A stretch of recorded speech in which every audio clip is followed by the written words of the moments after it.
Today, one of my favorite people is here joining me on the Inspiration Show, and we're going to be talking about our shared favorite thing, Broadway and theater, as well as all of the incredible things he has done. Marc Tumminelli is an incredibly talented and inspiring actor, director extraordinaire, podcast host. He is one of the top acting coaches in New York and is the founder of Broadway Workshop, Project Broadway, and Broadway Events. Marc has inspired me in countless ways as a person, actor, and podcast host, and I'm so excited to finally have him join me on the Inspiration Show. Thank you so much for joining me, Marc. It's such an honor to speak with you. It's an honor to be here. Thanks for inviting. I feel so inspired. Do I have your permission to post this episode of the Inspiration Show on social media? Yeah, let's post it. Get people to listen, watch. I'm just following you on old Instagram now. Woo! So I have all the info. Oh yeah. When did you discover that you had a passion for singing and theater? I think we all find it when we're little kids. We start going, our parents take us to see a show, and half the kids that see shows sleep and they're miserable, and the other half are like, this is the greatest thing I've ever done or seen. And then they fall in love with the theater and they do it for the rest of their life. So I from a really young age, I felt with listening to cast albums, and then my dad would shows. My mom wasn't super into the theater. And then we saw everything. And I think in 1989, Jerome Robbins Broadway on Broadway, which was retrospective of the career of Jerome Robbins, West Story, Gypsy, Town. And it was these huge pairs. And I was like, this is most incredible thing that's ever existed. And so that was my the obsession has never gone away since 1980 at the Imperial Theater. I love it. And I think it's so magical because a lot of the people that I talk to, like you said, they find it as kids and they stand out on that stage at like 5-6 years old, and then it's their entire life and it turns into I didn't start performing theater maybe 11 or 11 would say. So it was like 8, 9, 10, just like dancing around the living room in a chorus line. And eventually I auditioned for and got cast. But it's like kids. I have kids in Broadway Workshop. They're like 6 years old and like in a show. And I'm like, that's crazy. I can't imagine that. It's insane, and everyone's story is different, like when they get cast for the first time. So it's so cool to hear all those things and how it starts at such a young age and blossoms into something you'd never expect. Yeah, totally. It's very cool. And it's cool.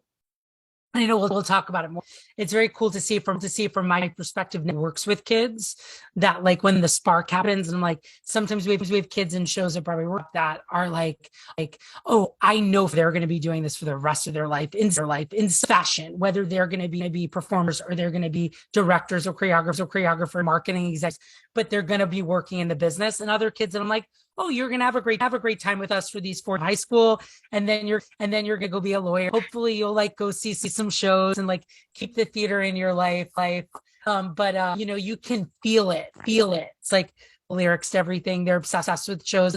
They know who's it's fun for me to find those kids because the internet. So I'm old, and I didn't have that amazing source of being able to Google what character looked like. I had to go to the library.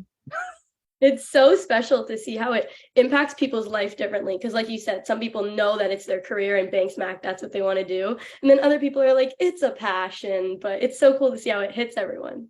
Yeah, it is. It's really cool. How did what was your first show that you all obsessed with the theater? Dear Evan Hansen. All right, great. Loved it. I think that had a huge impact on me. It had a huge impact on me as an adult. But I think if I was a teenager, I would have been so crazy obsessed with that show. No question. I love it. It's my favorite thing. And then, getting to have the cast on, and my dream is to have you and Andrew on at the same time. Well, we'll see if we can make it. So what inspired you to become a performer, and who has been an inspiration of yours throughout your career?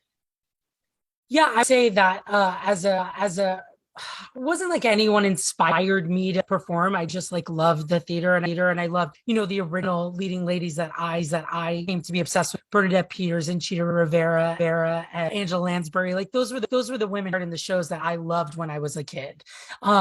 And Annie, the movie, had a big impact on me. So Aileen Quinn. So like all of those, McCardle, of course, on the record. Never ever obsessed with the male performer, only female performers. But I loved all of those records that I had and Kiss and then CDs of those shows. And I think those were like real inspiration for me. And then kind of when I started performing, not as a little kid, but more as a teenager, I was very inspired by Matthew Broderick and Nathan Lane, and sort of those comedic acts that were kind of New York feeling comedic actor, the things that I was really gravitated to. Jason Alexander, who I had seen in Jerome Robbins' Broadway on Broadway. So it was like the people who were in the Neil Simon world of Matthew Broderick and Nathan Lane and Jason Alexander. Those were like the people that I wanted to be, and then I met Nathan Lane at a party when I was 20 years old, and I said, "Everyone's going to be just like you." And he said, "Why don't you try like you?" And he walked away from me. And at the time, I was like, "What? Like what?" Like it was like, he is a dick. Like I was not. Do we have to bleep that? Anyway. He was, I was like rude to me, but he wasn't. He was just excellent advice. Like I cannot be Nathan Lane. And so I think I got very, very stuck in trying to be exactly what I was seeing instead of trying to be in those parts.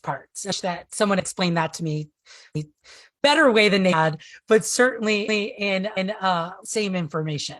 I love that. That's hilarious. That's a good story. It was a good night, with the exception of that, which upset me. Yeah. So you have starred in so many shows on stage and on screen. Can you share with us what it was like when you started out as a performer and what that experience was like for you? Sure. I was a child actor, did some stuff and like I did like, some crappy things as a kid, and I did a lot of local theater and regional theater in the New York areas. I grew up here. And then when I graduated high school at 18, and I knew I wanted to be a performer, but I wasn't quite ready. So I took some time to work in various things around about theater. I ushered on Broadway, worked at an agency, a talent agency, and I learned a lot about the business. And then from like 18 to 20, so those couple of years, I wasn't really auditioning. And something happened when I turned 21. I started auditioning like crazy and booking a lot of jobs.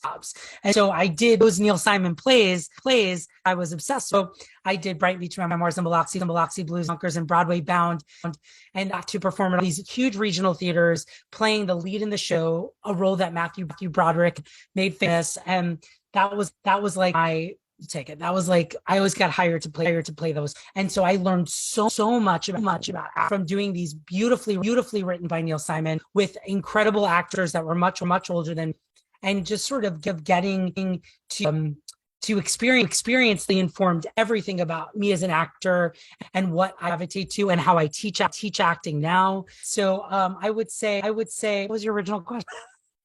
Just what it was like for you when you started out as a performer. So it was hard, also kind of amazing. I was like, packing my bags in different towns and experiencing them and doing those and figuring out what kind of performer I wanted to be. And then at some point that was not something I wanted to do anymore. So, that might lead you to your next question. Yeah, so alongside from being an incredible actor, you are also one of the top acting coaches in New York. What made you want to be an acting coach? Okay, so I'm going to tell you the brief story, and this also will go into your story. You have another question coming down. This is both. So I was doing Gypsy, Patti LuPone in Chicago before Broadway, and we director changed. So the brilliant Lonnie Price was our director in Chicago. We had a really cool, new, innovative production of Gypsy we're going to bring to New York, hopefully. And then this business is really tricky. And we unfortunately show was going to come in, but not with our cast, not with Lonnie as the director. Arthur Lawrence, who wrote Gypsy and who every production of Gypsy, exception of the Bernadette Peters revival, directed. And so we all kind of were told we weren't moving forward with the show. However, I got a call from the choreographer, and she said, "I really want you to be in this."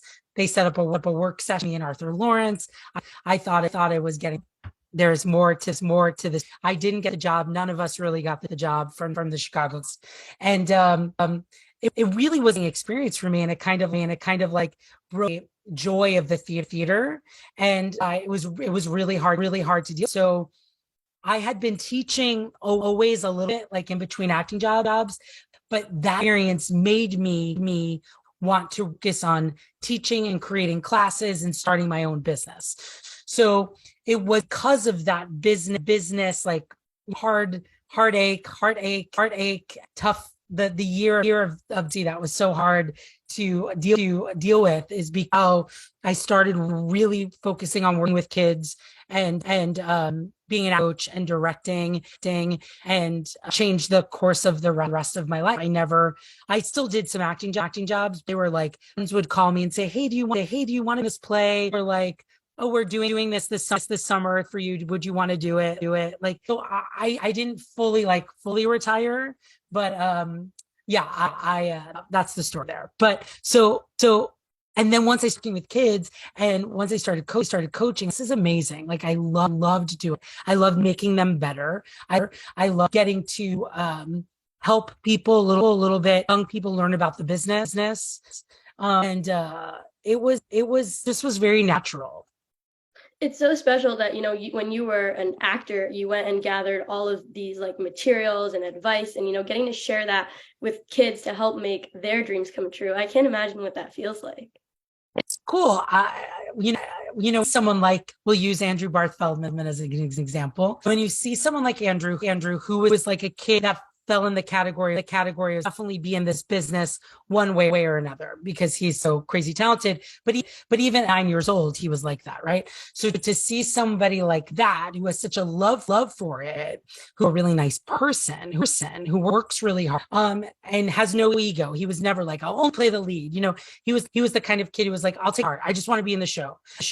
I'll work backstage. That kind of kid. When you see someone like get to live out his dream and become Evanson. And, I got to see his first performance. And that is a remarkable experience that stays with you for, and then you get to see someone live out their dream and you have some part of it. You're not the reason, but like you're part of the foundation of why they're there. And I've had a lot of students have that. Rachel Resch was probably like my first student I worked with. He was like 6, maybe it just turned 7. And when she was 8, she booked Shrek, and then she went into Billy Elliot. So I got to kind of ride with her, and we had lunch last week, and we're still very close. But it's very cool when you get it and you feel like a pride. I don't have kids, so that is, I feel very proud. I sit there in the audience and I cry. About couple months ago, I got student Ashley Lalonde make her Hamilton debut in the tour at the Kennedy Center. And she played, and her very first time on stage in the show, she played Angelica. And to see her do that, she's like 14 and kind of like a woman on stage. And like, really, I just could not stop crying. I couldn't stop crying after it. I was like crying more than her mother. So yes, I feel a lot very exciting.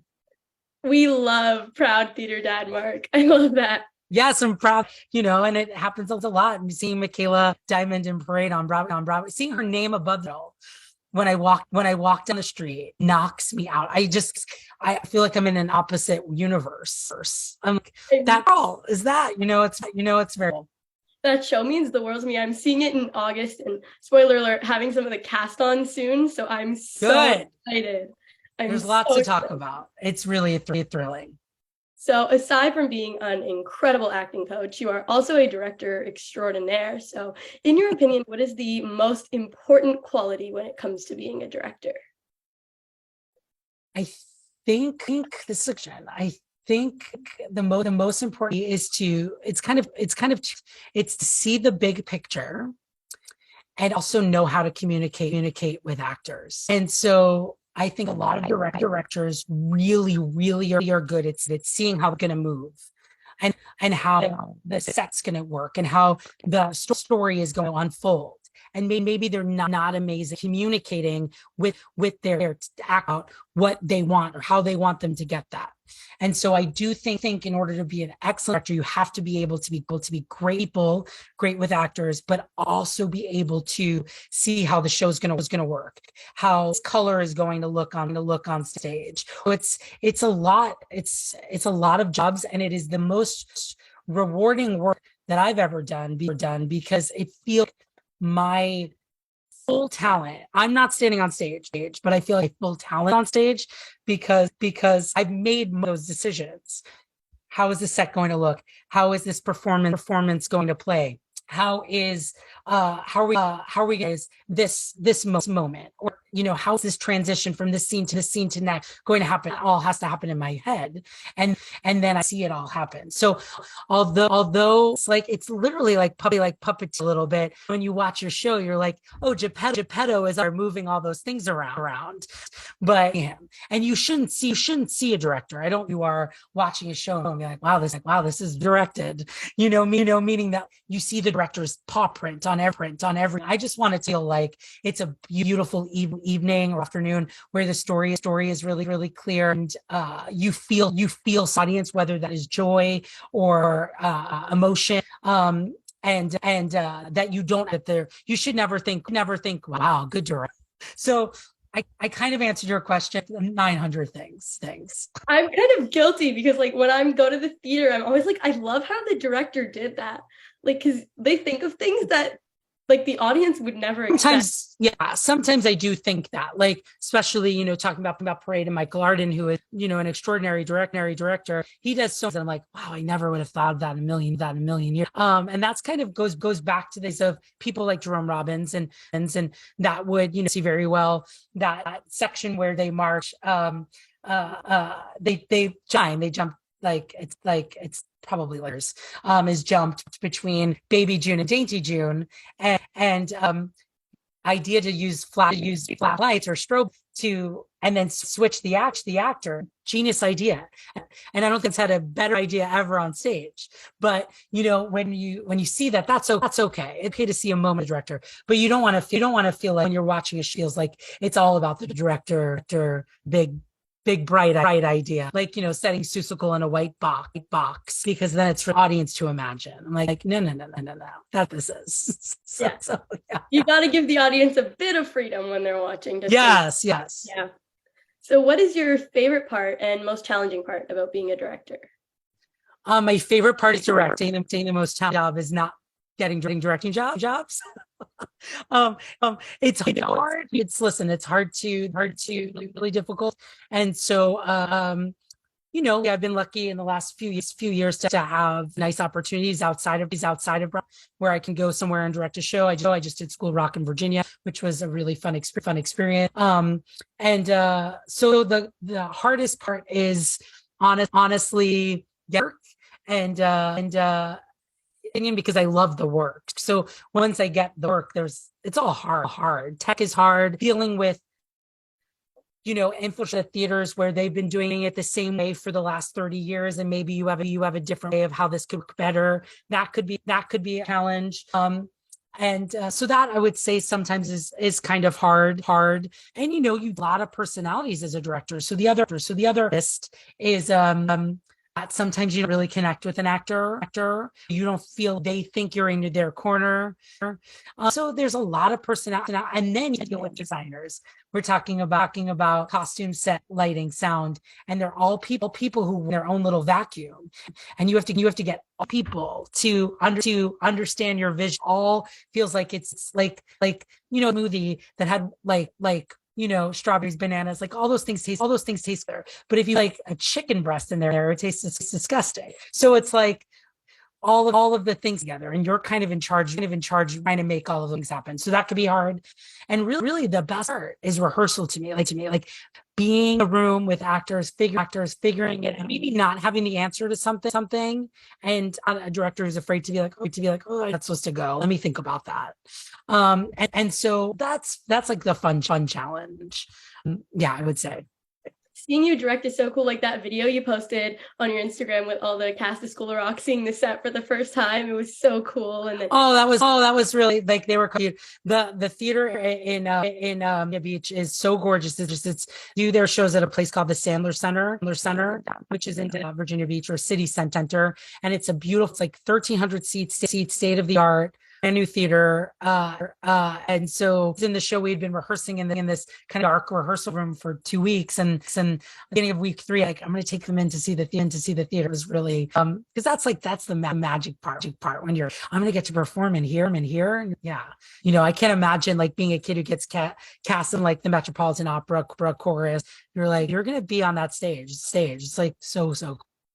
It's so cool. And I toured in a show, and just going to all the different stages and seeing how it's different, and like the audience reaction in every different city, it's so cool. And I have to ask, what show did you in? I toured with some of our local performers in Toronto, and we did a whole bunch of shows going to different places for like kids, and it was so sweet to see all. That's so cool. And I have to ask you what your experience was like directing Bar Mitzvah Boy, because you like directed some of my favorite people, Andrew and Sam. Who are your favorites? Favorites are. Sam Premack was on the show, and I just love him so much. I think he's going to be a huge star. And they're Williams, Chef's Kiss. She's so special. The people in Andrew's world are really wonderful. Because he's wonderful. So he keeps really amazing people around. Like that. Working with him, honestly, really so fun for me, because I know him since he's so little, so I can tell him things almost like a parent, and I'd be like, Andrew, we're not doing that. And he's like, okay, got it. Like, but he's so smart. He has so many brilliant ideas. And what was cool about Mitzvah Boy is that we showcased all of his music, and we didn't sing any song. Our last show that we did together, Park Map, some of his original songs was Disney songs that were kind of inspired by moments that we added in the show, and there was just his original music, and we wanted to elevate the idea of a composer showcase. And so Andrew, being a genius, came these beautiful projector, 180 degrees around them, which was so cool at the Midnight Theater, which is that open in Hudson Yards. And, so we were really able to do it, and all of his fancy friends, to have like Gate and sing a song with Sam. Sam is like I love it. And is like a huge star, and he couldn't be sweeter. Like, all people are game and ready to play. So it was really fun to kind of watch them, the music and the rehearsals, and then together, and then see the audience's reaction to his music, which meant a lot to me because it means to him. So when somebody finds his music as good as I think it is, and certainly most people who hear it are like, oh my God, that is like this genius, also composer. It was really fun to see the audience react to his music, because it's good. It's so good. So I think that we're going to be hearing a lot more of Andrew as a composer in the world, and so it was really fun to work on it. The whole thing is on YouTube too, mostly. I think 95% of it. So happy because I couldn't be there. I was so happy. And I have to ask you, being a dialogue coach on Better Nate Than Ever, Ruby Wood was on the show, and I mean Tim Federle, like, come on. So I have to ask you what that experience was like. Yeah. Better Nate Than Ever was one of the greatest experiences of my life, no question. Tim is a friend of mine for probably the last 18, 19 years, and but I've known him a long time. I got a random phone call, and so when Tim Federle calls, you answer, and he's like, I'm looking for an actor, Better Nate Than Ever. Is that something you want to do? And I was like, I got a lot going on, like, and he's like, I need to do this job, So I had to get approved by the line producer and the company, like Disney, and And once they approved me, he offered me the job, and I had no idea what I was going to do. I don't have like a ton of film experience. I've done some things, but I never done anything like that. And I learned so much but my job was to coach every actor who said a word in the whole movie. So if you came on set and you had one line, I met you and we worked together so you could understand what was going on. To everyone, Rhea and Arya, Josh Bassett, and also the Kudrow, which I'm a big fan of the comeback. And being with her every day was so cool because she was so kind to me and wanted to work. And I would meet her in the trailer in the morning to like work on scenes, and I was like, this is easy. And she'd be like, think about this. I'm like, you're a genius, like do about what I think. And Ruby and to be honest, became like an instant fit with me. Like I talked to them, I talked to their parents.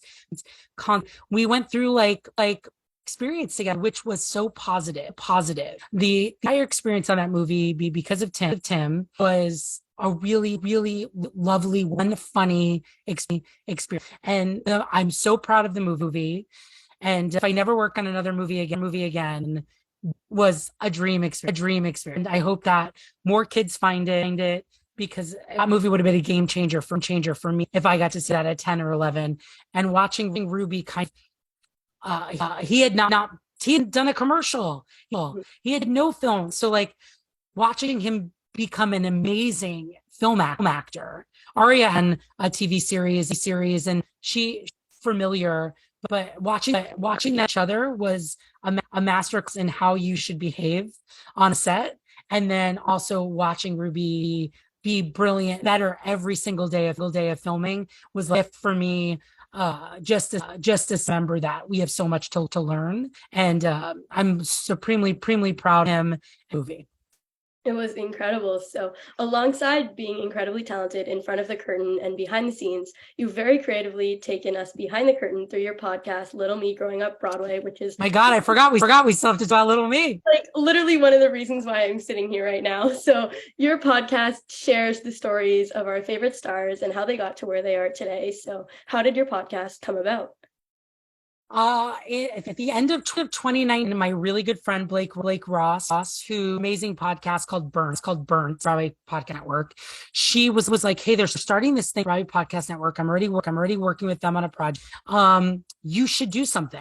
And I'm like, I don't know. And then it's like, well, what would you do? And so we talking about the ideas. I'm very into true crime and Bravo TV shows, which doesn't really fit Broadway. So the only other thing currency that I work in is obviously kids on stage, but I didn't really want to talk to kids because I do quite a bit of that in my life. And so the thought of like, oh my God, having to do a podcast, that's where I talk to kids too much for me. But I was really interested in talking to slightly older people who are looking back at their kids as kids on Broadway as professional kids in the industry, because that to me is such a mental weird game. It kind of face at 10 or 11. It's supreme interesting to me to hear people talk about it at 40 or 50 when they have their own kids, about what it was like to play Annie on Broadway in 99. Like that's a whack situation. So obviously I wanted to start with people I knew. So my couple guests were Andrew and Michaela and Ryan. And we did that all COVID. So we were like in the studio, and when I was starting this, I had released three episodes March 15th of 2020. And then it was like we pulled the plug on the world. And I was like, well, that's a weird fun thing I did for 3 episodes. And then they closed the studio. And I remember Presley recorded with me. She just taken over as the lead as Lydia in Beetlejuice. And Presley recorded. I said, Presley, do not hug anyone at the stage door. Don't shake hands with anybody. Like, oh, it's fine. Like, and like, we're like kind of nervous about this thing. And then obviously Broadway shut down, the world shut down. And then what was cool was home. And so in addition to Broadway Workshop, my company doing classes and workshops online and having access to all these huge Broadway stars, kids that were trapped at home all over the world, I was like, well, I'll just do that with the podcast. I was home in this apartment, 100,000 hours a week. And so it was really fun. I was then just recording every week, and I read an episode every week until the world kind of took little breaks. So that's kind of how it started. And then I had no idea anyone would even listen to it. And well, in the podcast world, there is no middle ground. You are like low level podcast, or you are the biggest podcast in the top 10. There's like no middle. And so I was doing really good numbers for the lower cast. And so, like we've already, it's in 3 years, like 70 whatever episodes, I have over like 120,000 downloads. It's like people are listening. And then I have the gift of Leah Michelle on the podcast. And that was like, has been injured as far as numbers are concerned. And because she spoke about Funny Girl before they did reviews. I re-listened to it today to get me more hyped up. Tell me what happened in the episode. So because she was I've never listened to any of them. I know. I don't watch any inspiration show either. So I'm seeing her when we go. I'm doing Funny Girl the first night we get there, and then Parade. So it's like beautiful. What a couple of days. My return to NYC. So I was listening to it to get me more hyped up. And she was like, oh, you were like, would you ever come back to Broadway? And she's like, oh, I'm so excited for Funny Girl, and like Beanie's going to be great. And I was like, wait, she just predicted the future alongside Marc. No, it's so weird. And, I was nervous about asking that question. And she's probably the most, and she's not the most, but she's up there. And she was so great, and we had a really good time together, and I really had fun with her. But yeah, but People magazine that little quote, and then Post picked it up, and so it was just like I was like, and then when it was that she was going into the show, these news outlets were still citing my podcast, which was very cool. And then I felt like I see her first show. And so I live on 54th and 10th Avenue. The theater is one avenue over. And like 2 hours before her performance, I went over, and there was a sign that said, this performance is sold. I went to the box office and said, do you even have one ticket night? He's like, I don't think so. I think so. I was like, can you just look? All right, I was like E114, like for fifth row center. How much is it? He's like $499. I was like, take my American. I have to see this. And it was a lifetime of going to the most exciting thing I have ever experienced. Like Julie Banco was on the show, and I got to see her do it. And like, I'm sure she's brilliant.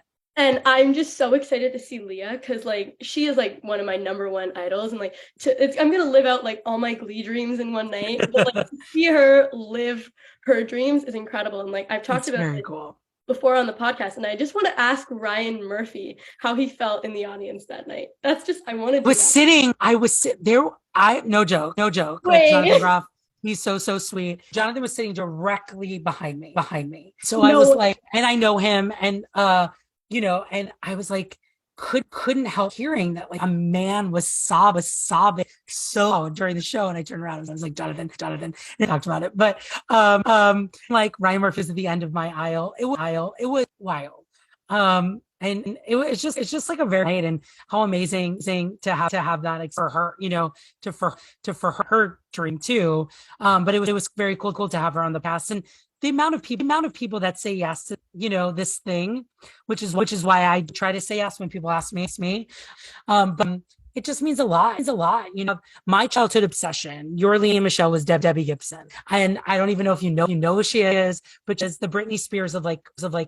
Well, I guess Britney Spears wasn't the Britney Spears of your. I don't know who your pop star is, but Debbie Gibson was the big deal in the 80s. When I was growing up, I had a poster of her over my bed, and I've met her. I don't know her well, but she more lovely, and we have to spend an hour with someone that you look up to, and then they live up to.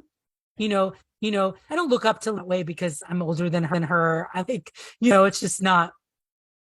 Debbie Gibson, I'm like, that's my girl, Adrian McCardle, original Annie. It's like, like she texts me, we texted a lot going at interview with Andrea, and I was like, this is so like 9-year-old Mark who could not playing the anchor is fine.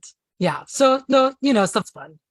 I love it. What inspired you to start Little Me and shine a light on the many facets behind the curtain?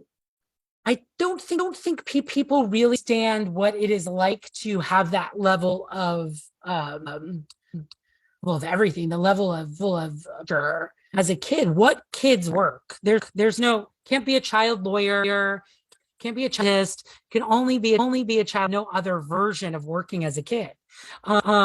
At least in the United States. So can't work. And so for a kid career at 10, 11, 12, 13 has been bananas to me. And so I really wanted to share those stories, the good, the bad, the ugly of that, and also help maybe a kid who's obsessed with doing it to understand to do it right now.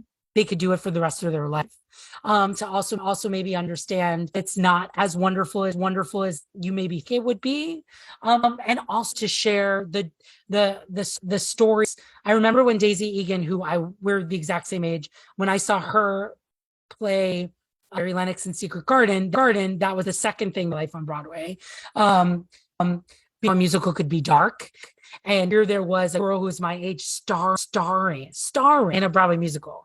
And she won the Tony. And I got to watch all of that happen. And in real time, and I also know her. But when we were on the podcast, I asked her about how, do you remember finding her Tony dress? And I watched her kind of pull back into her lot of memories. No one had asked her that. And she had about it. And so it brought back this flood of memories. Think for her Tony dress with her mom, who had died tragic during her Secret Garden run, or maybe immediately after left.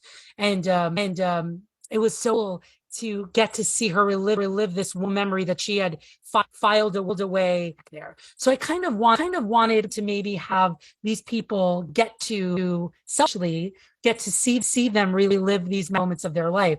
So it was for to hear, and it was for I think to teach a little bit more about the business and parents. Also for me selfishly to have these very cool experiences with people I'm obsessed with.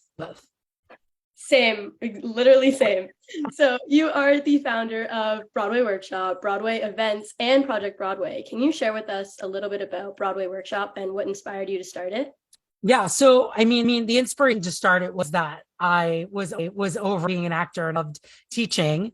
I had some amazing teaching jobs that led to the creation of starting Broadway Workshop. That was sort of, it started as this little idea. And I think I thought I would do some classes in between jobs, because I wasn't like fully quitting. And then very quickly I was, this is it. I love this so much. I love being in control of the car. Like I decide what classes we would offer, what we were going to do. I could then start doing productions, and I started writing. Well, we don't call them junior, but the theatrical rights worldwide versions of their cut shows.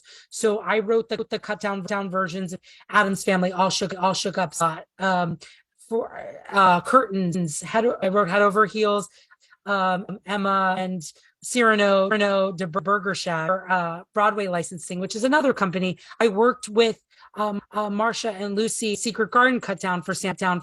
I worked on Zombie Prom with these guys that wrote that show for Sam French as well.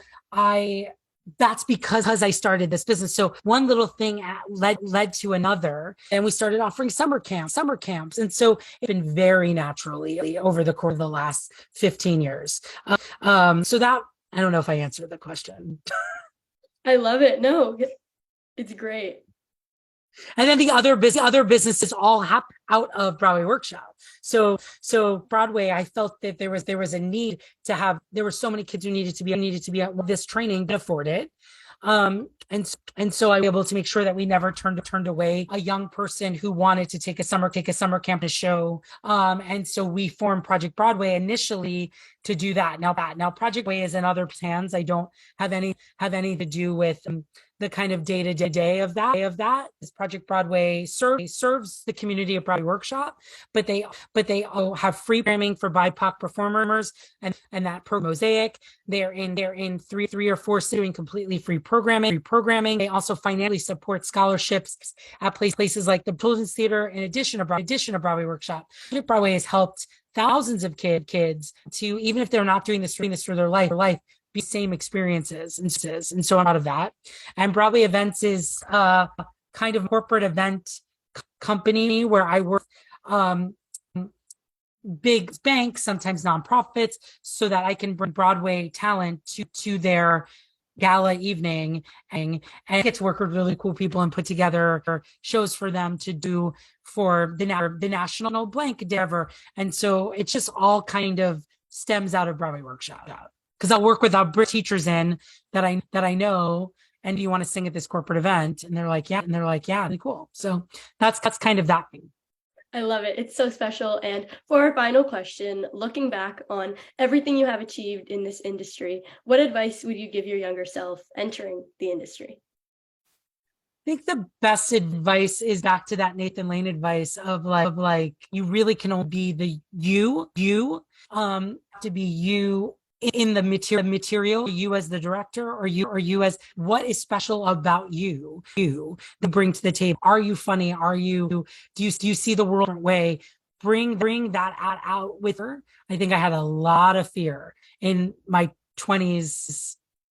When I went into an audition room, just want to do like you do, please everybody, instead of just being the funny, cool. I'm not that cool, but so the cool. Most the interesting person I was at 22. I wish I brought him into any I went to. It's a miracle I ever booked a job, because I was so afraid of bringing that into the room. So I think lead with having or as little amount of fear as you can, and don't worry about everybody else is thinking about you, because everyone's worried about. So I wish I had a little bit more of that at the beginning of us. And who knows how my life would have been different if I did audition with a little bit more or if I pursued things I wanted without the fear of someone telling me I wasn't good enough. So that's a very muddied answer, but things you love without fear, and just hope that people recognize that.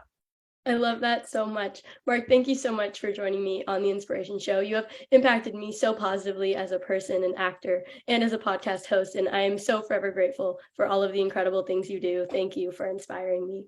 Well, I'm inspired by your podcast and what you're doing. And I like to go back and listen to a bunch of your episodes for BFF, and doing it too. It's amazing. You're the best.